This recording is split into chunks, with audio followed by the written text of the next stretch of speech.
저 이재명은 그냥 정치인이 아니라 소년 노동자 출신의 이 나라가 진정한 노동자 중심의 나라가 되길 바라는 노동자 그 자체라고 자부합니다. 제 어린 시절을 공장에서 보냈고 그곳에서 산재 장애인이 되어버렸고 임금 체불을 겪었고 그리고 여전히 우리의 가족들, 우리의 이웃들은 노동자로 살아가고 있습니다. 이 나라 대부분의 국민들이 노동으로 생활하고 있습니다. 우리는 근로자가 아니라 노동자이고 노동의 주체이고 존중받아야 될 이 나라의 국민입니다. 성장의 결과를 자본들이 모두 차지하고 있습니다. 80년대 중반 이후로 노동자들의 몫이 80% 선에서 62.8%까지 떨어졌습니다. 노동자의 몫을 늘려야 가계소득이 늘어나고 구매력이 늘어나서 경제가 살아납니다. 이제 바꿔야 합니다. 노동이 존중되고 노동 지원을 통해서 노동자들의 일자리의 질을 높이고 노동 불법 장시간 노동을 줄여서 일자리를 늘려서 많은 사람들이 노동소득을 더 많이 가질 수 있게 해야 경제가 삽니다. 그렇지 않습니까 여러분? 이럼에도 불구하고 난장판으로 일 안 하고 있는데 일하고 있는 곳이 있습니다. 어제 저희 취재 다녀왔잖아요. 수원. 어제 우리 저희가 수원에서 만났는데. 그렇죠. 네. 광교에서 만났죠. 광교 좋더라고요 보니까. 아이야, 그 아파트도 다 새 거고 며칠 하나. 빨리 결혼해갖고 그런데 새 집 마련해갖고 내 집 마련해서 진짜 좋아 보이더라.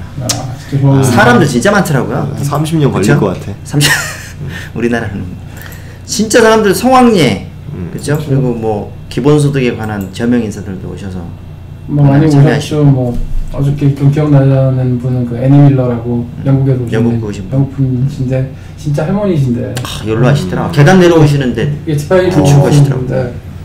그걸 왜 그렇게 노력하신 분이니까 선구자들이지. 선구자들. 그리고 또 이제 국회에서도 그 바쁜 와중에 또 몇몇 분들이 참석을 하셨어요. 특히 그렇죠. 국회에서 그 기본소득을 계속해서 주창을 하고 있는 유승희 의원, 유명하죠 뭐.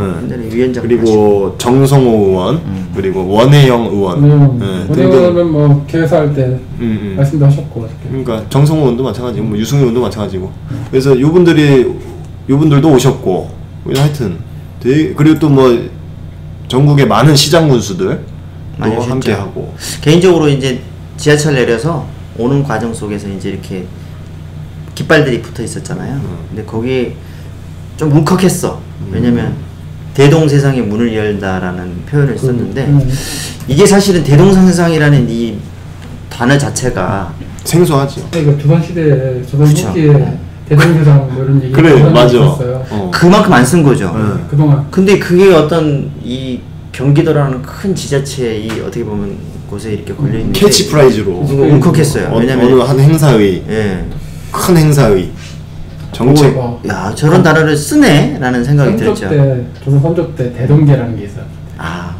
대동계. 네, 대동계 주창한 사람 이름이 갑자기 기억이 안 나는데 그 사람이 조선시대 최초로 공화제 주장한 사람. 저 대전에 가면은 대동이라고 있어요. 저 그 옆 동네 살았었는데 그 대학 다니더라고. 대동. 대동. 동구에 있어요. 지금 그냥 대네 동이니까. 그 대전 동구 지역구 의원이 이장우라고. 저 한나라 저기 자유한국당. 하여튼 그런 동네예요. 그러니까 기본소득 관심 많더라고요. 앞에 지역 앞에 부스들도 있고. 지금 보니까 이제 이재명 과거 성남시장이었던 시절부터 이 일을 해왔었잖아요. 성남시에서 청년배당도 해보고 여러 가지 일을 해보고 실험적으로 그 실험적으로 했던 것들을 갖다가 지금 경기도 전체로 한번 늘려보려고 하면서 우리가 이 기본소득 박람회에 가서 봤던 이름 중에 놀라운 표현은 대한민국 기본소득 박람회였어요. 경기도 기본소득 박람회가. 그렇죠. 그러니까 이 일을 갖다가 전국적으로 한번 해보고 싶다. 그래서 저희도 부스 돌아다니면서 봤더니 경상남도에서도 왔었잖아요. 고성 쪽에 이제 거기서도 이제 부스가 뭐 강원도 어디서도 오고 뭐 그렇죠? 많이 왔더라고요. 뭐 전라도 어디에서도 오고. 이 개발사에서도 나왔던 말이지만 이게 경기도로 끝날 문제는 아닌 것 같아요. 경기도에서만 할 게 아니라 전국적으로 확대해서 기본소득이라는 개념으로 해서 우리의 복지에 새로운 축을 만들어가는 이런 일들이 새로운 패러다임을 그렇죠? 제시하며 정치인이나 행정가들이 그런 역할을 해야 되잖아요, 사실. 그런 일을 해서 돈을 그런 쪽에 써야죠. 사람들이. 그런데 이런데 또 정치 논리가 개입이 된단 말이에요. 뭐 예산이 어디서 나오냐부터 시작해서 사실은 그건 우리나라 비단 우리나라만 문제가 아니라 세계적으로 전세적인 그런 문제. 정황에 부딪혀서 핀란드도 마찬가지고 그렇죠. 스위스도 마찬가지였죠. 어디는 성공하고 어디는 뭐 부결되고 그랬는데 스위스에서 지난번에 뭐 300만 원 그 관련해서 국민투표를 했는데 부결됐지 않습니까?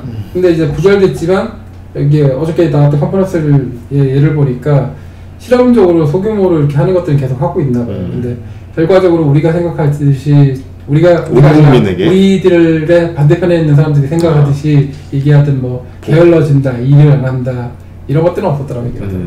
궁극적으로는 저는 더 탄력 받을 것 같아요. 왜냐면은 4차 산업혁명이어가지고 지금 직업도 점점 사라지고 대안들이 없잖아요.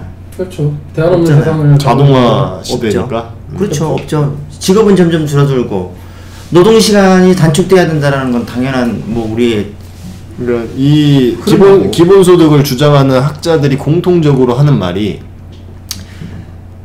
이게 유력한 그러니까 거의 유일한 대안이다. 기본소득이 이제 미래의 유일한 이 일자리가 없어지는 것에 대한 거의 유일한 대안이다 라는 이야기들 많이 해요. 어떻게 해나가야 되느냐에 대한 방법론은 사실 시간이 지나보면 다 하나로 귀결될 거야. 하나의 방식으로. 근데 지금은 이게 여러 가지가 나오고 있으니까 반대하고 뭐 이런 얘기도 있겠죠. 그러니까 반대가 생산적인 반대가 됐으면 좋겠는데 우리나라 야당 쪽이나 대안 없잖아요. 우리나라 여당 내에서의 몇몇 사람들이 하는 사람들 보면 대안 없이 반대하고 있는 게 참 안타깝죠. 그죠. 그래서 헌법 얘기했듯이 지금 우리 선별적인 복지하고 있는 거 있잖아요. 지금 이걸 보편적으로 바꾸자는 거잖아요.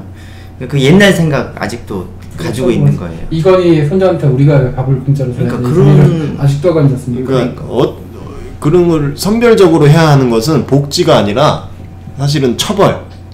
그러니까 예컨대 이제 핀란드 같은 데 가서 과속을 하잖아요. 그럼 소득에 비례해서 아 그래요? 아, 그렇죠. 과태료를 물어요. 그런 거 좋네. 휴대폰 회사 중에 되게 유명했던 옛날 뭐 노키아. 노키아 뭐 부사장인가 부회장인가가 뭐 했더니 3억 얼마 냈대면서 그리고 나 같은 사람이 거기 가서 하면은 한 200원 내면 돼요. 그럼 계속 하려고 그랬지. 그럼 계속 해야죠. 아 근데 이제 또 이 말은 벌점 받고 뭐- 하겠지. 그렇겠죠. 하여튼 그런 식으로 제가 이거 약간 명언 아니에요? 복지 선별적으로 해야 하는 것은 복지가 아니라 이런 법집행이다. 제재. 법집행이다. 처벌이다. 규제다. 오케이. 일리 있어요. 오늘의 한마디에 저기 적어놔야겠다. 오늘 한마디 본인이 얘기하고 본인이 적어. 이야기? 내가 자막으로 넣어줄게. 오케이 넣어주세요. 관심 많이 가져주시고 기본소득에 우리 경기 호강쇼에도 관심 많이 가져주시고 특히 시민행동 네트워크 우리 채널 구독 좋아요 많이 눌러주세요. 댓글도 많이 달아주세요. 오늘은 좀 분전해지네. 지난주에는 봤지 영상. 아이씨. 구독 좀 많이 이러고 눌러주시고. 아니 마이크에 갖다 대고 하나 해갖고 지금 이러고 있잖아요. 마이크 우리 소리가 잘 안 들린다고 하죠. 제가 겸손해졌어요 소리 때문에. 아, 감동. 네, 그 여기에다 얘기하느라고.